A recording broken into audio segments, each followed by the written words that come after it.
Pero hoy estamos terminando una serie que quisimos hacer durante enero, que tiene que ver con la familia, con los hijos, con el matrimonio.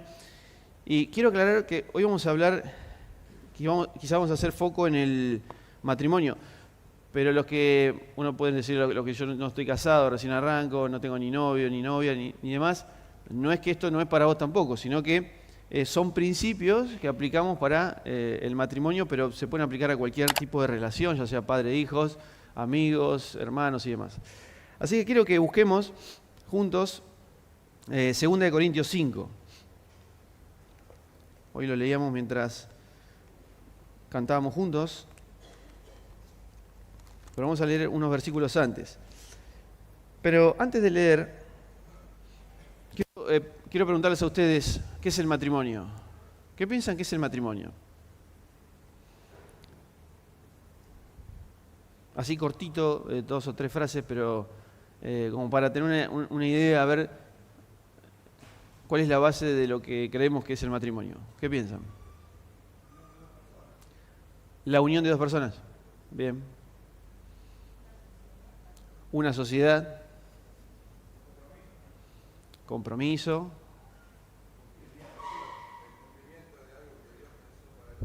El cumplimiento de algo que Dios pensó para el hombre. Muy bueno. Una institución creada por Dios. La unión de dos pecadores. ¿Algo más? Bien, miren, yo le pregunté una mía que no tiene que ser la correcta, pero agrego a lo que ustedes planteaban, ¿no? El matrimonio es la unión de pacto entre dos personas egoístas que tienen un reino unipersonal, donde el objetivo es soltar nuestro gobierno, nuestra voluntad, para llegar a un solo interés mutuo. Esa podría ser otra definición de matrimonio agregando lo que ustedes compartían, ¿no?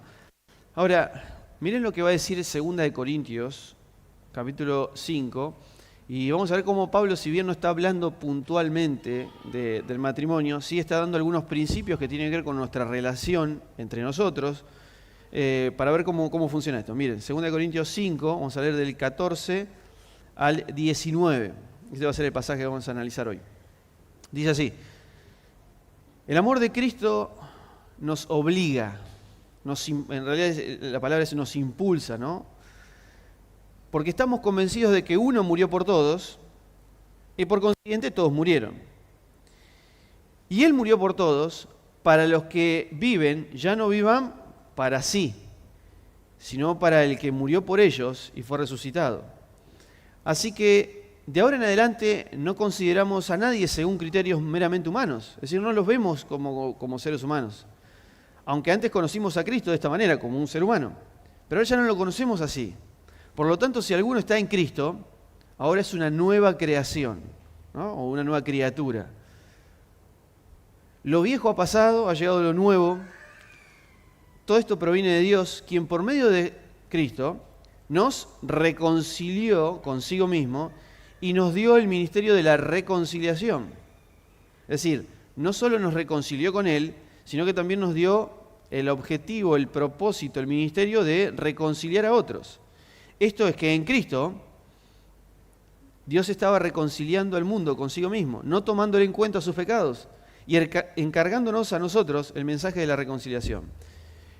Según Pablo, bueno, hay dos cosas importantes, ¿no? Primero, él dice, el que murió por todos, con el propósito de que los que viven ya no vivan para sí, sino para Dios y para los demás. Ese es uno, que vamos a ahora ampliar un poquito. Y lo otro es que nos dio el ministerio de la reconciliación. ¿Qué es la reconciliación? ¿Cuál es el objetivo? Según el pasaje, ¿qué involucra la reconciliación? Según lo que dice ahí Pablo. ¿Cómo? Perdón.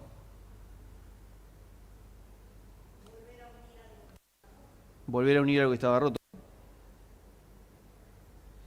Pero hay una frase ahí al final que lo resume. ¿Qué es lo que permitió que nosotros podamos reconciliarnos con Dios?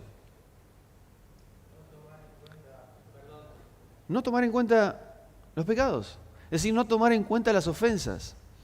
Y si Dios me dice a mí que ahora Él me delegó ese ministerio de la reconciliación, ¿qué es lo que tengo que hacer?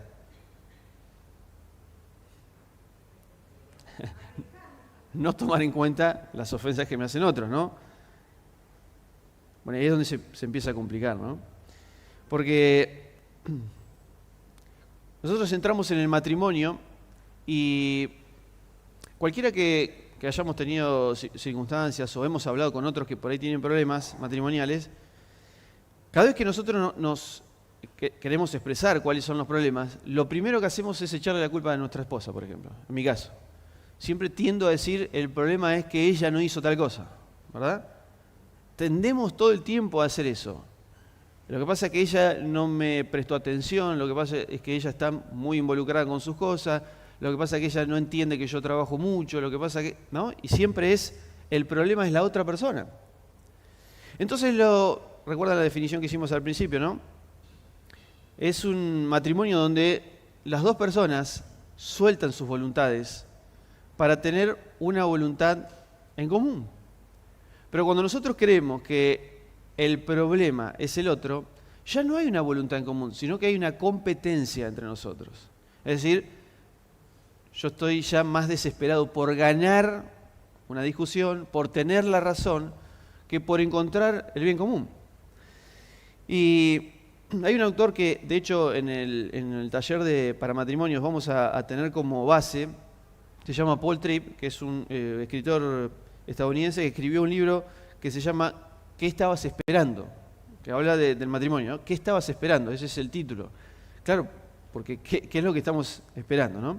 Entonces miren lo que él escribió, dice así: realmente no tenemos tiempo para amar a nuestro cónyuge, en el más completo sentido de la palabra, porque estamos demasiado ocupados amándonos a nosotros mismos. Lo que realmente queremos es que nuestro cónyuge nos ame tanto como nosotros nos amamos a nosotros mismos. Y si él o ella está dispuesto a hacerlo, tendremos una maravillosa relación. Así que tratamos de reclutar a nuestra esposa o a nuestro esposo para que se someta voluntariamente a los planes y propósitos de nuestro claustrofóbico reino unipersonal. A ver, lo que él está diciendo es que muchas veces nosotros entramos a una relación, en este caso estamos hablando del matrimonio, podríamos aplicar a cualquier cosa, exigiendo, demandando que la otra persona me dé lo que yo creo que ella está obligada a darme. Inclusive Paul Tripp lo define de esta manera, ¿no? Nosotros entramos o tenemos un reino unipersonal, ¿no? Y la otra persona se puede transformar en un medio para alimentar mi reino personal, o puede ser un estorbo que no me permite lograr los objetivos que tengo como persona, ¿no? Entonces ahí es donde empieza nuestro problema, porque lo que queremos es que mi cónyuge me ame a mí, como yo me amo a mí mismo. Pero cuando entramos al matrimonio, y expresábamos recién también lo que Dios ha hecho por nosotros, es que creo que yo no lo tenía en mente esto obviamente cuando me casé, pero no entramos al matrimonio diciendo cómo yo puedo amar y bendecir a la otra persona, sino es qué puede darme ella a mí y qué puedo darle yo a ella, pero en una especie de transacción o de que, bueno, nos conviene, ¿no? Alguien dijo al principio una sociedad. No, y una sociedad está basada en cuestiones que tienen que ver con intereses propios. El interés tuyo y el interés mío se unen y nos beneficiamos mutuamente. Pero el matrimonio es mucho más profundo que eso. Es cómo yo puedo bendecir a otros. Y Paul Tripp también dice, cuando tu cónyuge cumple las demandas de tu deseo, necesidades y sentimientos, te emociona.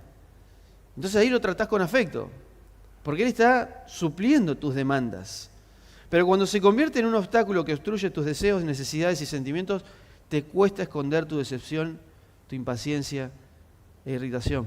Es decir, nosotros nos enojamos porque la otra persona no está cumpliendo con el estándar. Y de hecho nosotros nos casamos quizá con una falsa expectativa, una expectativa demasiado alta de que la otra persona va a suplir lo que yo estoy esperando que supla. Pero cuando empezamos a vivir, y también decían al principio, nos damos cuenta que son dos personas egoístas, que se han unido, que tienen problemas, que son exigentes y que muchas veces, por ejemplo, se ofenden porque su identidad ha sido tocada. Porque muchas veces cuando hay algún tipo de problema, de discusión y demás, lo que está en juego es nuestra identidad, nuestro ego. Por eso empezamos a competir. No hay un bien común, ahora competimos. Ella se transforma o él se transforma en mi mejor competidor. Si yo tengo que ganarle a ella tiene que ganarme a mí. Y nos acostumbramos a vivir de esa manera, ¿no? Ahora, la Biblia dice también que nosotros somos dirigidos por nuestros deseos personales. Es decir, nosotros tenemos intenciones, deseos, propósitos que si esos propósitos no llegan a cumplirse, hay algo que se desencaja en nosotros. Y esto lo explica muy bien Santiago, capítulo 3. Miren, vamos a Santiago, capítulo 3. Igual creo que va a aparecer en la pantalla. Me pueden seguir ahí, pero miren lo que dice Santiago, que le escribe Santiago a personas que están en la dispersión, o sea, están fuera de sus lugares de comodidad, que han sido perseguidos por ser cristianos inclusive, y han tenido que salir de su comodidad. Y Santiago les escribe a ellos porque ellos estaban desesperados por otra vez tener ese tipo de identidad que tenían cuando estaban en sus lugares, ¿no? Que es algo bueno, algo lógico, pero estaban haciendo cosas demasiado, estaban exigiendo demasiado para tener otra vez eso que tenían antes, ¿no? Entonces dice Santiago 3:13, dice así: ¿quién es sabio y entendido entre vosotros? Muestre por la buena conducta sus obras en la mansedumbre y la sabiduría. ¿Qué es la sabiduría? ¿Qué es la sabiduría para ustedes? Lo que le venga a la mente. Una palabra, dos. ¿Qué es saber aplicar lo que sé. Muy bien. ¿Qué más?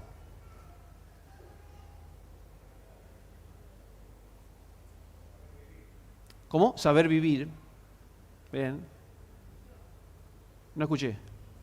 Intuición. Bien. Pero miren que Santiago el concepto de sabiduría lo va a pegar a otra cosa que tiene que ver con esto. Miren, muestren por la buena conducta sus obras en la mansedumbre de la sabiduría. ¿A qué está atada la mansedumbre? ¿Cómo? Acá lo ata la sabiduría, pero en general cuando nosotros pensamos en la mansedumbre, ¿qué es? ¿Es humildad? O sea que está atado, sumisión. Ahí está atado a las relaciones, es decir, al carácter. O sea, vieron que también nosotros leemos en Gálatas 5 que habla de la mansedumbre como un fruto que proviene de Dios, ¿no? que produce Dios en nosotros.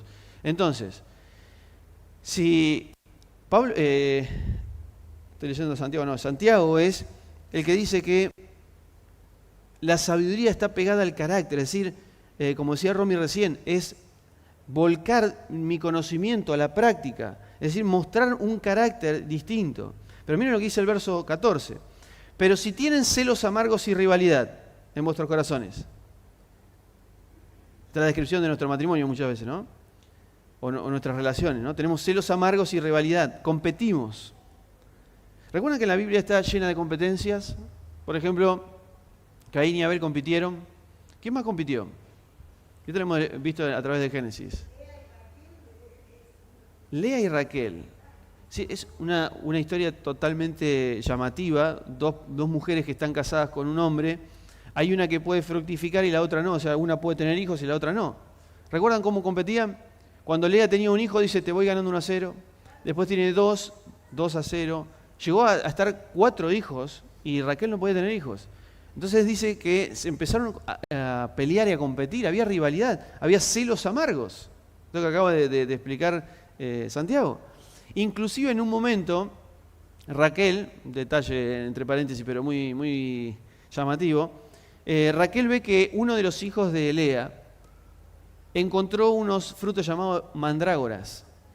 Esos frutos, supuestamente para ellos en ese momento, si uno los comía, le producía fertilidad a la mujer que los comía. Entonces Raquel ve que el hijo primogénito, Rubén, de Lea, tiene esas mandrágoras, le pide por favor a Rubén que se las dé. Y Lea se da cuenta y dice, no te voy a dar ningún. Estamos compitiendo. Si yo te doy unas mandrágoras, por ahí vos podés empezar a fructificar.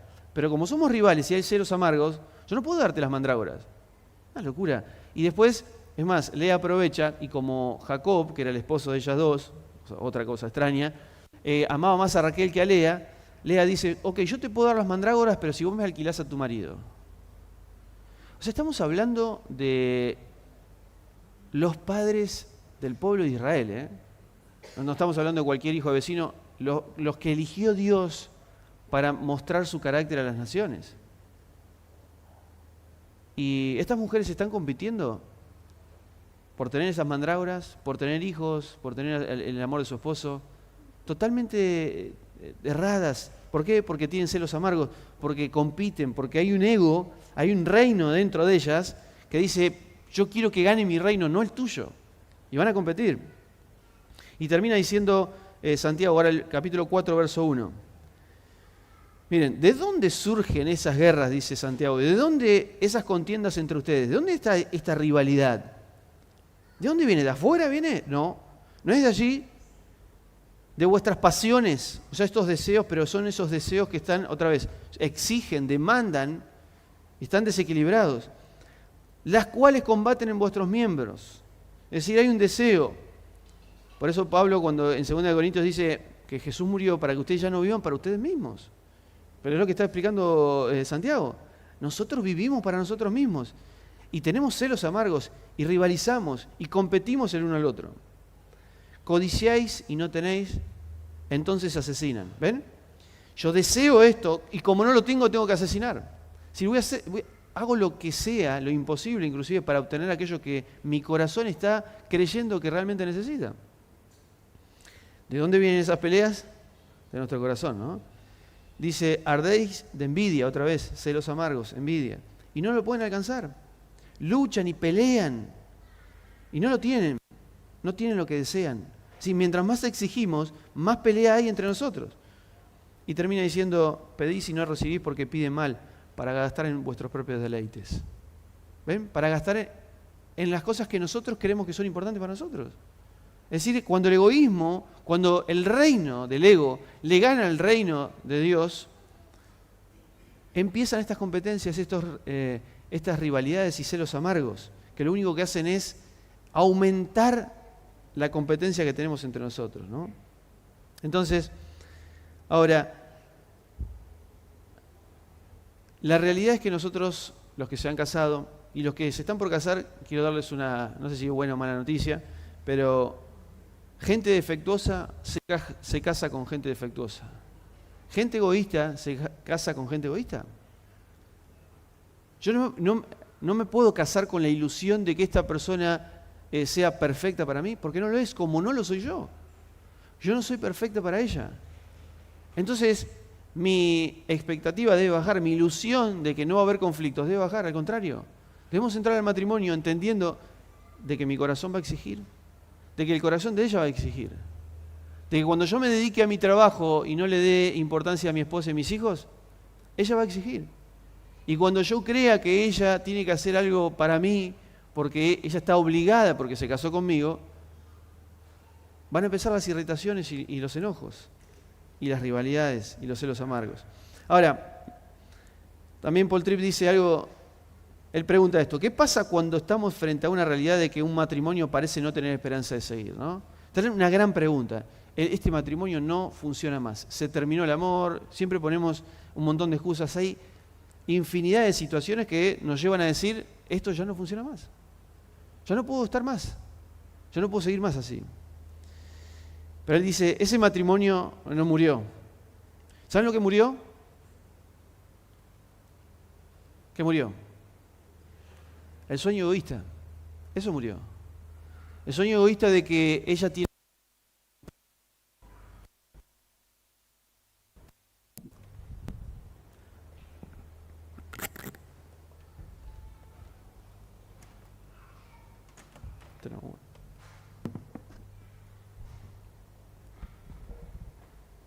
Perdón, se terminó la batería del micrófono. Lo que se murió es mi sueño egoísta, de que ella venga a satisfacer mis propias exigencias y demandas. No se murió el matrimonio no se muere, porque es un pacto entre dos personas, que muchos deciden cortar porque, otra vez, están creyendo que el matrimonio es que él haga lo que yo quiero, es que ella satisfaga mis propios deseos y exigencias. Entonces lo que muchas veces muere no es el matrimonio, es ese deseo egoísta de querer manipular a la otra persona, ¿no?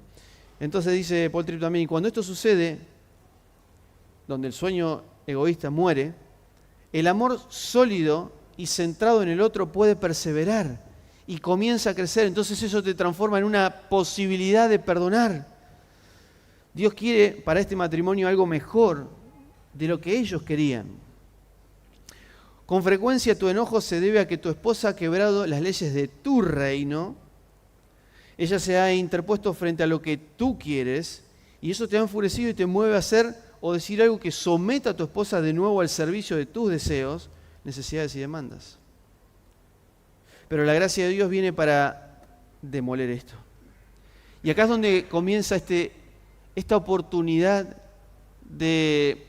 Porque el matrimonio no ha muerto. Lo que Dios ha permitido que muera es mi deseo egoísta. Entonces tengo que darme cuenta que mi exigencia de que el otro sea lo que yo quiero que sea, ya no es necesario, porque la gracia de Dios viene a destruir esto.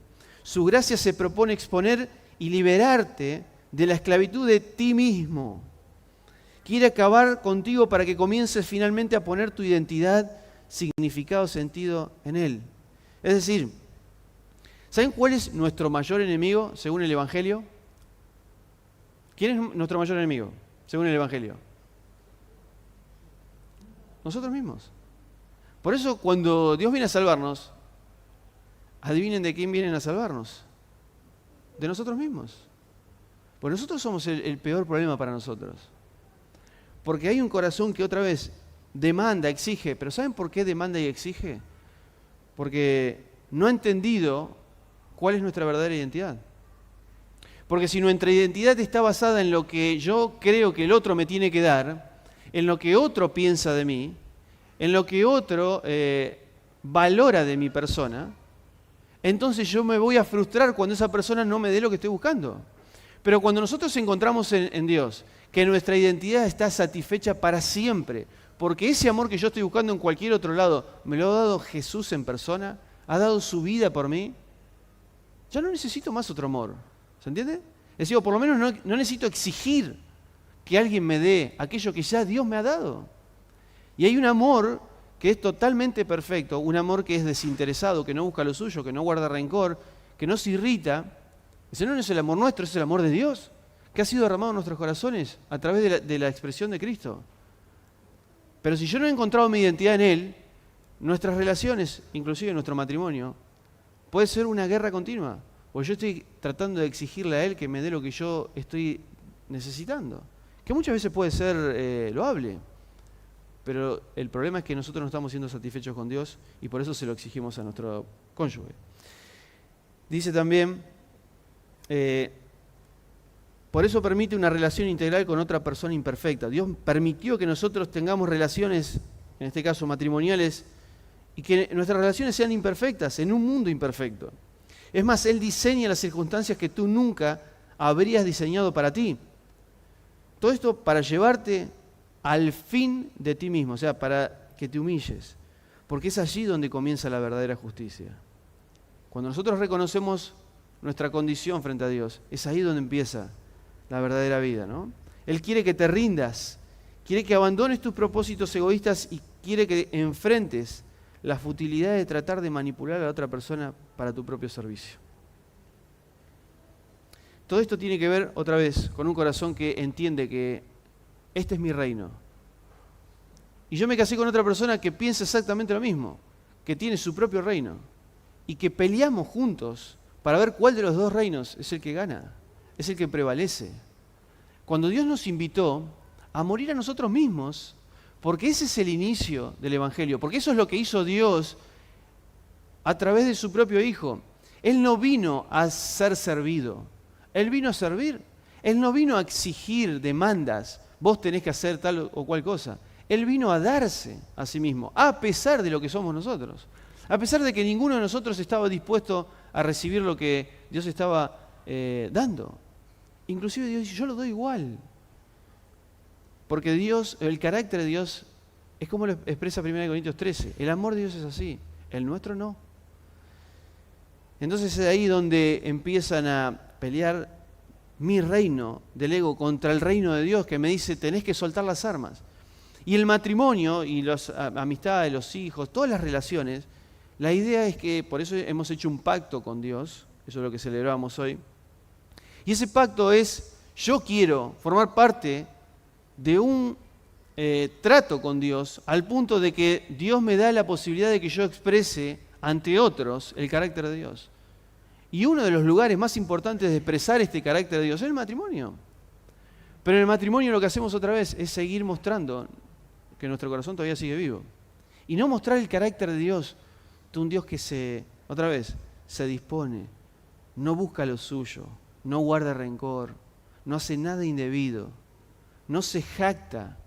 ¿Se entiende? Y eso es exactamente muchas veces lo que hacemos, todo lo contrario, ¿no? Y termina, hay una frase también que dice Paul Tripp en el libro que dice, esta gracia te rescata de aquello de lo que tú no puedes rescatarte, tú mismo. Esta gracia nos rescata a nosotros de nosotros mismos. Y para terminar, hay la última parte de 2 Corintios, cuando hablamos de el ministerio de la reconciliación, tiene algo fundamental en el ministerio de la reconciliación, que es la confesión y el perdón. Entonces, si el problema nuestro es el ego, necesito continuamente tener mínimo 2 propósitos en mi vida. Continuamente el perdón. Por eso el matrimonio se basa exclusivamente en un perdón diario. No hay manera.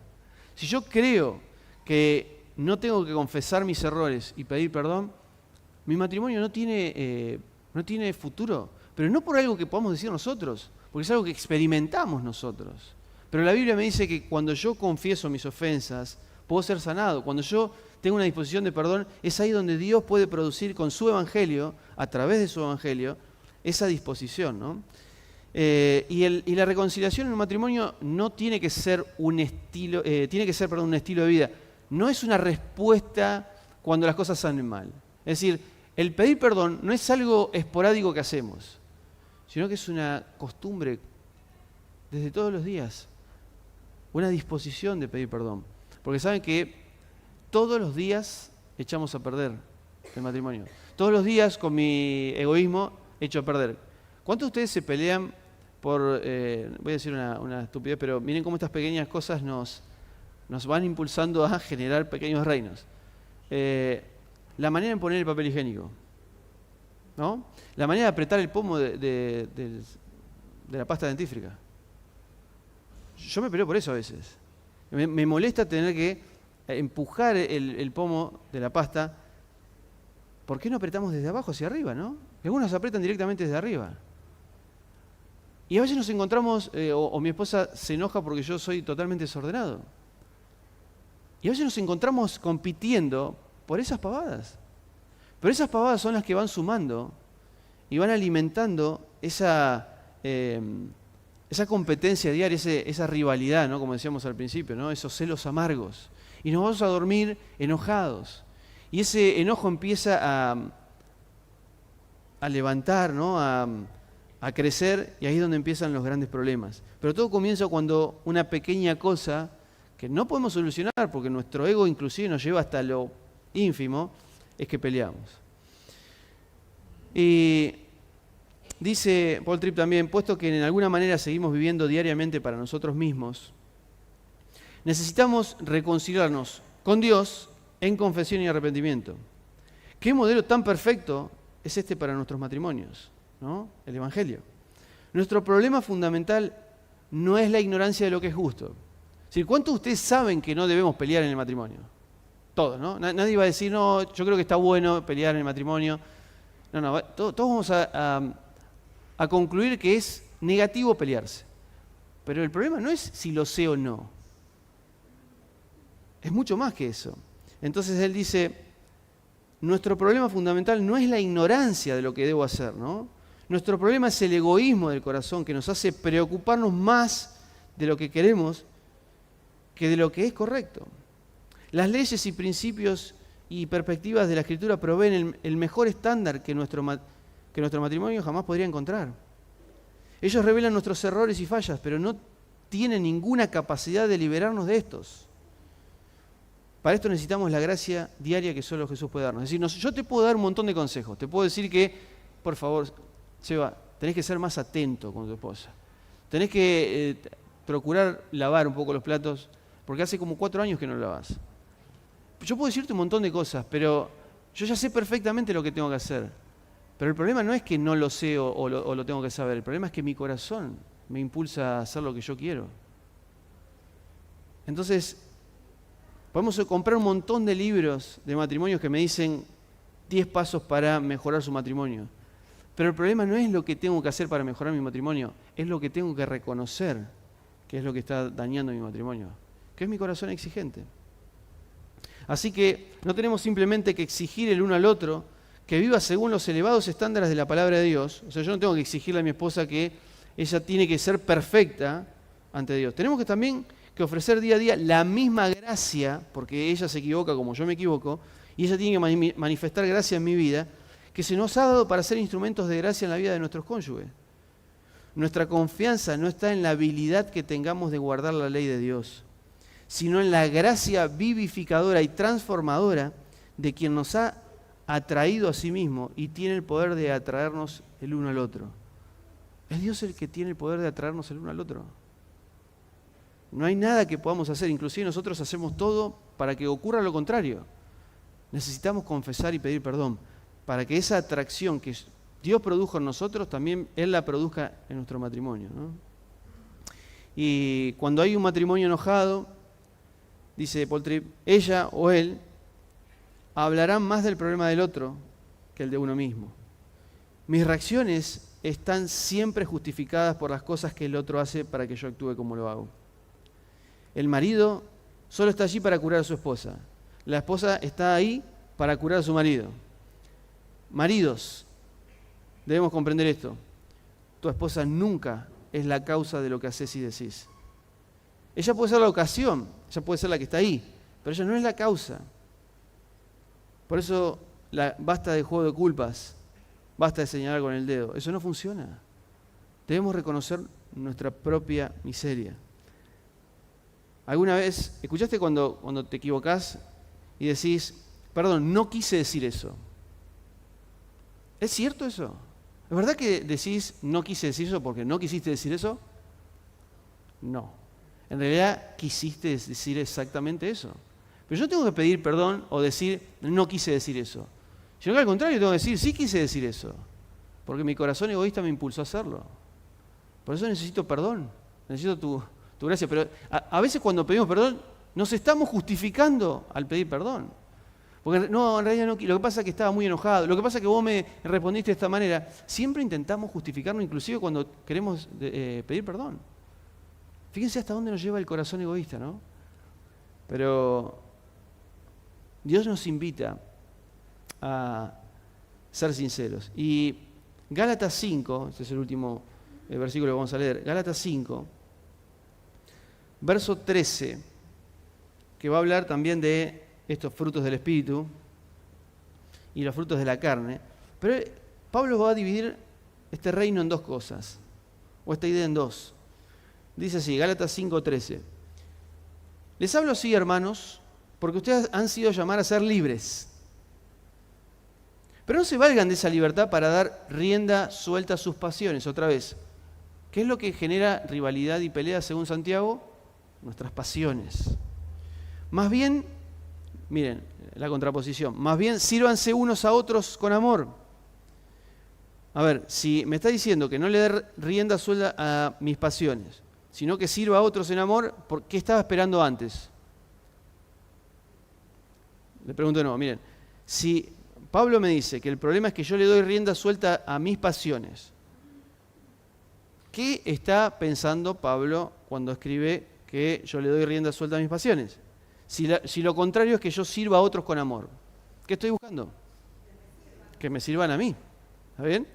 Fíjense la contraposición. Por eso dice, no se lo hagan de esa libertad para dar riendas sueltas a sus pasiones, sino que al contrario, sírvanse unos a otros con amor. En efecto, toda la ley, dice el verso 14, o la instrucción, se resume en un solo mandamiento, que es la expresión del carácter de Dios. Amar a otros como te amás a vos mismo. Pero si alguien dice, si siguen mordiéndose y devorándose, está hablando de manera figurativa, ¿no? Tengan cuidado, no sea que acaben por destruirse unos a otros.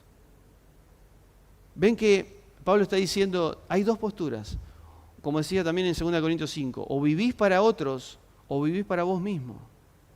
Y nuestra intención es, obviamente, primero pensar en el otro, y eso se manifiesta en el matrimonio. Por eso, si yo le doy rienda suelta a mis pasiones me exigen que los demás me sirvan a mí. Pero Pablo dice, más bien sírvanse unos a otros con amor, porque la ley de Dios se resume en amar a tu prójimo como a ti mismo. Entonces lo que Dios intenta hacer otra vez es llevarme al final de mí mismo, para que yo me dé cuenta de que no soy tan piadoso, tan sabio como pensaba. Yo entré en el matrimonio pensando que era el mejor y que mi esposa había tomado la mejor decisión de su vida. Se había llevado lo mejor que había. Pero cuando ella empezó a vivir conmigo se dio cuenta que era totalmente lo contrario. Que no entiende por qué decidió tan mal. ¿Por qué ella está viviendo con alguien que le está exigiendo todo el tiempo? Que vive discutiendo, que quiere tener todo el tiempo la razón. Porque ese es mi corazón. Yo todo el tiempo quiero, cada vez que hablamos de cualquier cosa, pero inclusive las cosas que yo no sé, también quiero tener la razón, ¿eh? Y esto es real, no lo estoy diciendo porque estoy predicando, sino simplemente porque es así. Porque hay un deseo en mí que cree que yo voy a tener más valor si gano esta discusión, si creo que sé más que ella. Como yo creo que voy a obtener valor por eso, mi corazón está hambriento de ese valor. Entonces, ¿qué va a hacer? Codician y asesinan porque no tienen lo que están queriendo, porque su corazón les exige algo, entonces hay que asesinar. Yo tengo que ganar, yo tengo que inferiorizar a mi esposa. ¿Cuántas veces he tenido que pedir perdón por inferiorizar a mi esposa? Diciéndole, vos no sabés lo que yo sé. Pero esto es más común de lo que nosotros estamos dispuestos a aceptar. Entonces ahí es donde el Evangelio traspasa todas nuestras intenciones, o como dice la Biblia en Hebreos, la palabra de Dios traspasa lo más profundo y nos expone y nos muestra realmente lo que somos. Por eso la palabra de Dios es útil para corregir, no para corregir a otros, porque eso es otro problema que tenemos en nuestra interpretación, es así. Dice, la palabra de Dios es útil para corregir. Vení, mi amor, sentate acá que te voy a corregir con la palabra de Dios. No, yo me tengo que corregir leyendo la palabra. No tengo que corregir a mi esposa. Pero como yo creo que soy el mejor, voy a corregir todo el tiempo a mi mujer. Y hablo a mi mujer y puedo poner cualquier otra persona, porque nuestras relaciones son así. Por eso el Evangelio viene a exponer que mi corazón está hambriento de algo que ninguno de nosotros puede suplir.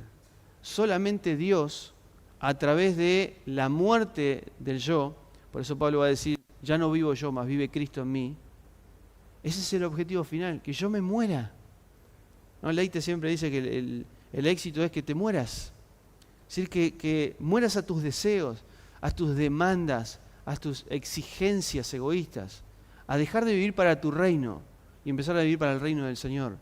Cuando empecemos a entender estas cosas, ya no hace falta que me digan qué es lo que tengo que hacer, sino que simplemente es una disposición que se manifiesta en las relaciones interpersonales, especialmente en el matrimonio. Por eso, si el matrimonio es la expresión del carácter de Dios, la gran pregunta es, ¿qué estamos manifestando en nuestras relaciones? ¿Qué es lo que alguien que no conoce a Dios puede ver entre nosotros? Puede ver que nosotros no competimos por tener la razón porque ya no necesitamos sentirnos identificados o sentirnos valiosos por eso. ¿O todavía seguimos con hambre de reconocimiento? Lo que vean los demás en nosotros manifiesta lo que es el carácter de Dios. Porque Dios nos ha dado el ministerio de la reconciliación, para que nosotros no tengamos en cuenta las ofensas que nos hacen los demás. Pero nosotros anotamos todas las ofensas. Tenemos bien claro todo lo que nos ha hecho mi esposa, mi esposo. Y ahí es donde nos dificulta relacionarnos correctamente. Porque estamos todo el tiempo exigiendo y no estamos viviendo ese evangelio que es capaz de dar su vida para el beneficio de los demás. Que no vino a ser servido, sino que vino a servir y a dar su vida en rescate por muchos. Es el gran ejemplo de Jesús en la cruz, que es la manifestación perfecta de Dios, para que nosotros con ese material podamos vivir un matrimonio con muchísimos errores. Vas a seguir discutiendo, vamos a seguir peleando, porque mi corazón todavía está latente. Pero cuando reconozcamos nuestros errores, la vida va a ser mucho más fácil, un perdón continuo, una confesión que manifiesta libertad, no una libertad para sacarle al otro, sino una libertad para vivir lo que Dios ha preparado para nosotros. De eso se trata el Evangelio en sí, manifestado, en este caso, en el matrimonio. Oramos. Señor, te bendecimos porque hemos podido recordar, mientras cantábamos y mientras estábamos en el culto, esa expresión de amor inigualable que fue tu sacrificio. Y ese amor es el que muchas veces estamos buscando en otros. Muchas veces lo buscamos en nuestra pareja, muchísimas veces lo buscamos en nuestros hijos, creyendo que nuestros hijos nos van a dar ese amor que nosotros nos merecemos. Pero Señor, ese amor no está en ninguna persona, solo está en la persona de Dios, en la persona de su Hijo Jesucristo manifestada en la cruz. Ese amor incondicional que yo estoy buscando, lo tenés vos. Señor, ayúdame a poder identificarme, a poder que mi identidad esté basada en que ese amor me ha dado todo lo que yo realmente necesitaba. Ya no necesito desesperadamente otra cosa. Sí disfruto estar con mi esposa, sí disfruto estar con mis hijos, sí disfruto pedir perdón por todo lo que soy, pero yo no necesito más que alguien satisfaga esos deseos porque ya lo hiciste vos. Tú eres aquel que satisface para siempre. Quizá algo así parecido le dijiste a la mujer samaritana en el pozo. Cuando bebas de esta agua, ya no vas a tener sed nunca más. Señor, necesitamos satisfacer nuestra sed y nuestra hambre para no andar exigiendo ni mendigando por todos lados un amor que solo hay en tu persona. Señor, te necesitamos para tener vínculos sanos en nuestro matrimonio, en nuestra familia, con nuestros hijos, con nuestros hermanos, con nuestros amigos. Nos ofendemos porque no nos tienen en cuenta. Nos enojamos porque están dañando mi identidad. Señor, quiero estar escondido detrás de tu persona para que nadie más pueda dañar mi identidad, porque mi identidad está escondida en vos. Señor, te necesitamos para vivir esta vida que es un privilegio, Señor. Hemos hecho un pacto con vos. Hoy lo recordamos, hicimos un pacto de entrar a esta relación para expresar tu amor y tu carácter a otros.